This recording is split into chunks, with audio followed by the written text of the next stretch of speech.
I'm Baratunde Thurston, and this is Clarify, the show where we talk music and policy with some of your favorite artists.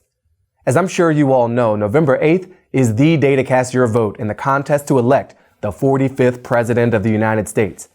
469 congressional seats are also up for election between the Senate and the House of Representatives. So as you prepare to vote, here's one more policy issue that you may need some clarity on: climate change, which we'll discuss with the multi-talented Esperanza Spalding.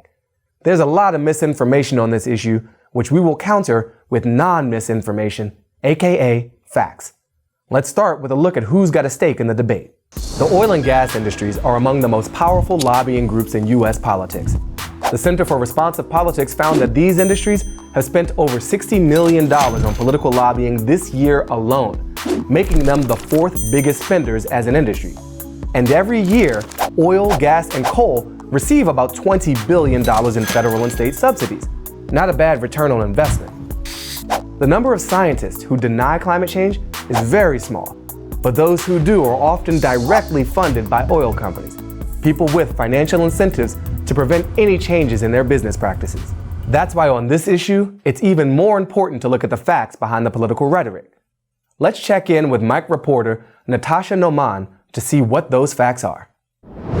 I'm sitting down with Natasha Noman, Mike staff writer, and we are going to talk about the environment and climate change. The words climate change have lost some of their meaning for me, and I try to stay on top of this stuff. I imagine for some of our viewers, we may not know what is actually meant by this term, especially if you live in a city, it may feel kind of remote. What does climate change actually mean practically? So practically, it's a rise in the average global temperatures, and this precipitates various changes in the climate, like drought, for example, which can affect crop yields or result in water scarcity and more extreme weather patterns. You're not wrong to suggest that a lot of people feel removed from it, because Americans are very lucky in that they have felt the impact of climate change some of the least. For some reason, the most vulnerable and the poorest in this world are bearing the brunt of this issue more than anybody else. So in a lot of developing countries, they're feeling the pain of climate change in a way that Americans are not. What happens is America is the second biggest emitter of greenhouse gases in the world. And because Americans feel so removed, I think they don't really see the consequences of the level of consumption. If you're not a U.S. citizen or residing in the U.S., if you're in the developing world where the effects of climate change are more real, what does that look like there? Well, in Bangladesh, there's an issue of rising sea levels. Over the last century, sea levels have risen by about 6.7 inches, but in the last decade, it's happened at a rate twice as fast as it's happened over the last century. So it's accelerating. It's accelerating, absolutely, at a very strong, at a very, very fast rate. And so for countries like Bangladesh, which are coastal, rising sea levels are literally kind of wiping out parts of Bangladesh, parts of the country. And this is terrible for farmers, this is terrible for people who live on the coast. Right. This is an issue for a lot of other island nations also. When it comes to drought, there are a lot of countries in sub-Saharan Africa that where it's impeded crop yields and it's resulted in tremendous water scarcity. And I think with something like this, something a lot of people don't often realize is the kind of indirect economic consequences and the indirect devastation that climate change can wreak. So we have heard repeatedly, probably since Al Gore's movie, An Inconvenient Truth, that there is scientific consensus about the fact of climate change and global warming. Like this is actually happening, it's not a made up thing, it's not a hoax. Given the level of scientific consensus, why is there such political division about accepting that fact and then certainly acting on it? To what do you attribute that failure to follow through on the facts of the science? Honestly, I think a lot of it has to do with lobbying of the fossil fuel industry. A lot of politicians either deny it and say that it's not a real issue or it's not actually happening, or a lot of politicians say, okay, it's happening, but it would happen anyway. This is just part of the Earth's kind of cyclical change in temperatures and it has nothing to do with us. So there's not really anything we can do to stop it from happening. And then there are those who bring in the economy and say introducing legislation which would curb carbon emissions or greenhouse gas emissions would devastate certain industries too much for it to be worthwhile. Not surprisingly, a lot of the older generations are not as concerned about this issue as the younger generations because they're not going to be around to feel the pain.